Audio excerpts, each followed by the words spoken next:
tanda-tanda seseorang yang terkena pelet gitu ya kan. Apa tanda-tandanya dan apa yang dialami ketika dia target itu akan mulai merasa gelisah sendiri. Jadi ada sesuatu hal yang mungkin dia rasakan gitu ya. Seperti perasaan yang entah ini ada sesuatu apa gitu.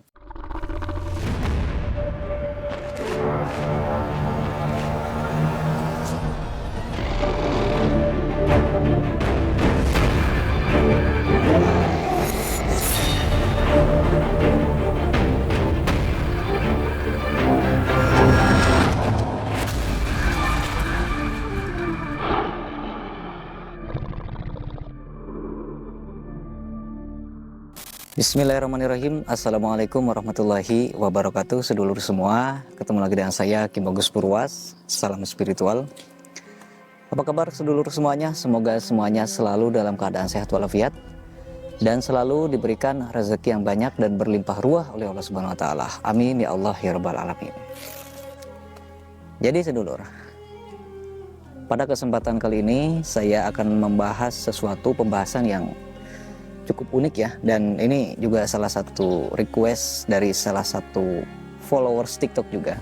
Jadi kemarin tuh ada salah satu followers TikTok yang ingin dibahaskan tentang tanda-tanda seseorang yang terkena pelet gitu ya kan. Lalu apa intinya seseorang yang terkena pelet itu akan mengalami apa? Tanda-tandanya itu seperti apa gitu kan.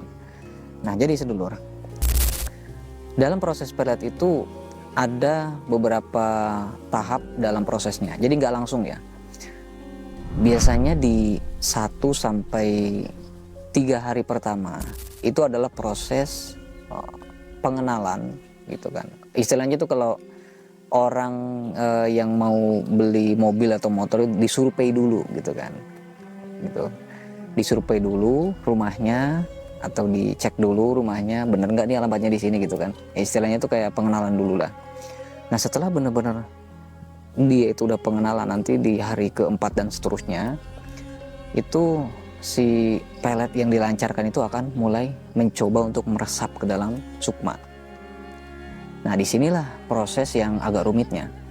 Kadang ada beberapa target yang memang mempunyai benteng atau mempunyai pagar goib, baik itu dari kodam leluhur ataupun dari ilmu amalan yang mungkin saja diamalkan, atau bahkan dari pegangan yang dia punya yang bertujuan untuk membentengi dirinya sehingga dia itu tidak mempan terkena pelet. Nah ketika pelet itu benar-benar masuk meresap ke dalam sanubari sukma sasaran atau target itu akan mulai merasa gelisah sendiri. Jadi ada sesuatu hal yang mungkin dia rasakan gitu ya, seperti perasaan yang entah ini ada sesuatu apa gitu, yang mungkin saja itu adalah perasaan yang sulit untuk dijelaskan dan diartikan gitu kan. Nah itu salah satu tanda awalnya. Nah ketika si target ini sudah mulai ketemu dengan kita, orang yang memeletnya nih, baik itu lewat scroll di TikTok tiba-tiba ngelihat kita, atau mungkin berpapasan di jalan, atau mungkin dia baca chat dari kita gitu ya. Nah disitulah mulai muncul reaksi itu. Nah ketika dia bingung dia itu kenapa, nah datanglah sosok kita di kehidupannya. Nah makanya ada kunci yang perlu kita ketahui ya. Kalau kita mau melet seorang target, minimal kita udah kenal dulu, minimal kita pernah berpapasan atau bisa berpapasan ketika melakukan ritual pelet ini. Ya paling tidak kita bisa chat di media sosialnya atau gimana. Ya intinya kita itu masuk ke pikirannya pada saat itu. Nah ketika itu terpancinglah energi pelet itu sehingga muncul perasaan suka terhadap kita. Nah yang awalnya itu nggak karuan, entah kenapa, lalu muncullah kita, oh ternyata ini loh orang yang saya suka itu ini gitu. Nah lalu kemudian ketika kita itu sudah masuk di kehidupannya, barulah perasaan bibit-bibit rasa rindu itu muncul. Entah kenapa kok nggak ada dia tuh kayaknya kosong gitu. Entah kenapa kok ketika dia nggak ngechat kok rasanya tuh gimana gitu. Nah Tapi di sini ada banyak banget ya macamnya gitu. Karena tidak semua sifat target itu sama. Ada yang mungkin saja dia ngikutin apa yang dia rasakan, ada yang mungkin dia mencoba melawan gitu. Apa yang dia rasakan, dia lawan, sehingga ya sulit gitu kan. Maka dalam proses ini biasanya si pelaku pelet ini dia nggak berhenti, justru di sinilah peperangan yang sesungguhnya gitu. Dia akan terus menghantam terus menerus sehingga benar-benar si bibit energi peletnya ini masuk benar-benar mekar di dalam targetnya gitu, di dalam sukma targetnya. Nah barulah setelah itu nanti ketika mekar, ketika rasa rindu itu benar-benar udah matang banget, barulah nanti kita akan dicari sama dia. Ya mungkin saja nanti dia akan cari perhatian, atau dia mungkin menanyakan sesuatu, ngajak ngobrol atau gimana. Yang intinya kalau yang kita pelet itu adalah perempuan, yang kena peletnya itu perempuan, dia tidak akan mengungkapkan isi hatinya gitu. Dia akan menyembunyikan sedalam-dalamnya perasaannya itu. Makanya kalau wanita itu udah mencintai seseorang, dia itu akan sulit untuk mengungkapkan. Tapi tidak semua, tapi rata-rata seperti itu. Makanya kalau untuk yang pelaku peletnya nih ya, kalau bisa itu ya kita jangan menunggu si target datang ke rumah kita. Kan ada tuh ya, ini pelet nanti si target akan datang ke rumah kita. Nggak gitu juga. Wanita itu punya rasa malu yang tinggi banget, beda sama laki-laki gitu. Makanya kita sebagai laki-laki harus paham juga tentang itu. Meskipun si targetnya itu udah bener-bener ada rasa kepada kita, ya kita juga harus bergerak gitu loh. Nah ketika energi pelet itu udah bener-bener matang, lalu kita pergi, apa yang akan terjadi?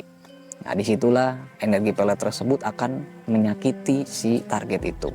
Makanya kalau kita mau melet itu mikir-mikir dulu, kalau seandainya kita ini akan meninggalkannya atau cuma mempermainkan hatinya aja. Kalau bisa jangan.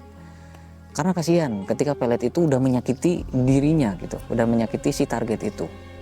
Nah, pada akhirnya apa? Pada akhirnya si target itu akan merasakan gelisah, merasakan rindu yang tak tahu sampai kapan ujungnya. Nah, pada akhirnya kan banyak ya target-target yang terkena pelet lalu dia gila gitu. Gila karena cinta, ya seperti itu sedulur semua. Ya itulah salah satu efek sampingnya gitu. Makanya untuk akang-akang ya, bunda-bunda semuanya, ya bagusnya nih hanya menyarankan aja kalau misalnya kita mau memikat suatu target, kalau bisa kita pikir-pikir dulu. Kalau misalnya kita tujuannya untuk main-main, kasihan gitu. Kalau kita tujuannya itu bukan untuk serius, kasihan. Karena efeknya sangat berbahaya bagi dirinya gitu kan. Kalau memang tujuannya itu bukan untuk dinikahi atau benar-benar diajak ke jenjang yang lebih serius lagi begitu. Karena pelet itu adalah menurut Ki Bagus itu jalan terakhir bagi mereka yang istilahnya tuh ya udah mentok gitu kan, udah berbagai cara udah dia lakukan tapi belum juga didapatkan gitu. Tetap aja ya, yang namanya jodoh itu di tangan Tuhan. Pelet itu hanya sekedar ikhtiar. Pelet itu doa, pelet itu ikhtiar gitu. Jodoh di tangan Tuhan. Nah mungkin itu saja pembahasan pada video kali ini. Semoga bermanfaat untuk akang-akang dan bunda-bunda semuanya. Ya minimal ada gambarannya kan. Kalau misalnya ada kata-kata yang salah atau gimana, ya mohon dimaafkan ya sedulur. Ya mungkin cukup sekian, saya Ki Bagus Purwas. Assalamualaikum warahmatullahi wabarakatuh.